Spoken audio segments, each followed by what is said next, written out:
పడి చాలామంది ఈ రోజుల్లో తమ జీవితాలను పాడు చేసుకునే వాళ్ళు కూడా చాలామంది ఉన్నారు. రాంగ్ పర్సన్ని ప్రేమించడం వలన వారి జీవితాల్లో డ్రైన్ అవుట్ అయిపోయారు చాలామంది. యవన బిడ్డలు చాలామంది ఈ రోజుల్లో ఆత్మహత్యలు చేసుకోవడానికి కారణాలు, చనిపోవడానికి కారణాలు కూడా అవే అని చాలామంది నివేదికలు తెలియజేస్తున్నారు. అయితే దేవుని వాక్యం సెలవిస్తూ ఉంది, మీరు ఎంతకాలం వ్యర్థమైన వాటిని ప్రేమిస్తారు? మీ ఆధ్యాత్మిక జీవితాలు పాడు చేసుకుంటారు, మీ మానసికమైన ఆరోగ్యాన్ని పాడు చేసుకుంటారు, శారీరకమైన ఆరోగ్యాన్ని పాడు చేసుకుంటారు. ప్రేమించాల్సిన వాటిని మీరు ప్రేమించగలిగితే మీ జీవితాలు అద్భుతాలు జరుగుతాయి. లోక సమాన ప్రేమల్లో, రాంగ్ టాక్సిక్ రిలేషన్షిప్లో పడి చాలామంది వ్యర్థమైన ప్రేమల్లో పడి అదే ప్రేమ అనుకుని మోసపోతున్న రోజుల్లో యవనస్తులు చాలామంది చాలా జాగ్రత్తగా ఉండాల్సిన సమయం. 14, 15, 16 సంవత్సరాలు వచ్చేసరికి మనుషులకి ఏదో ఒక రకమైన ఆలోచన, ప్రేమ.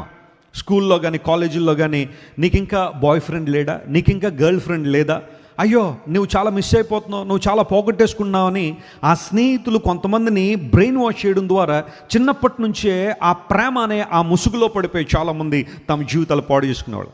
ప్రేమించదని బైబిల్ చెప్పట్లేదు, కానీ దానికి ఒక సమయం ఉంది, ఒక సందర్భం ఉంది. ఒక మెచ్యూరిటీ నీకు వచ్చిన తర్వాత, పరిపక్వత వచ్చిన తర్వాత ప్రేమ అనే ఆ అంశాన్ని నువ్వు అర్థం చేసుకోవాలి. కానీ ప్రేమ అంటే ఏంటో తెలియకుండానే భౌతికమైన శారీరక వ్యామోహాన్ని, ఉద్రేకాలనే ప్రేమ అనుకుని చాలామంది రోజుల్లో తమ జీవితాలు పాడు చేసుకునే వాళ్ళు చాలామంది ఉన్నారు.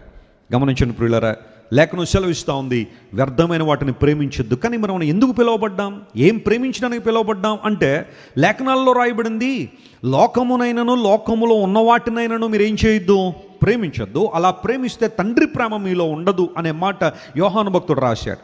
అంటే there is a contrast between God's love and worldly love. లోక ప్రేమకు దేవుని ప్రేమకు చాలా వ్యత్యాసం ఉంది. దైవికమైన ప్రేమ మనల్ని ఎలా పురుకొల్పుతుంది అంటే లేఖనాలు సెలవిస్తున్నాయి. చూడండి, 26వ కీర్తన 8వ వచనం చదివితే దేవుని బిడ్డలుగా మనం ప్రేమించాల్సినవి ఏంటో బైబిల్లో రాయబడింది.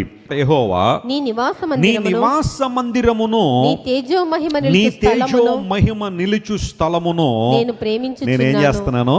దేవుని బిడ్డలుగా మనం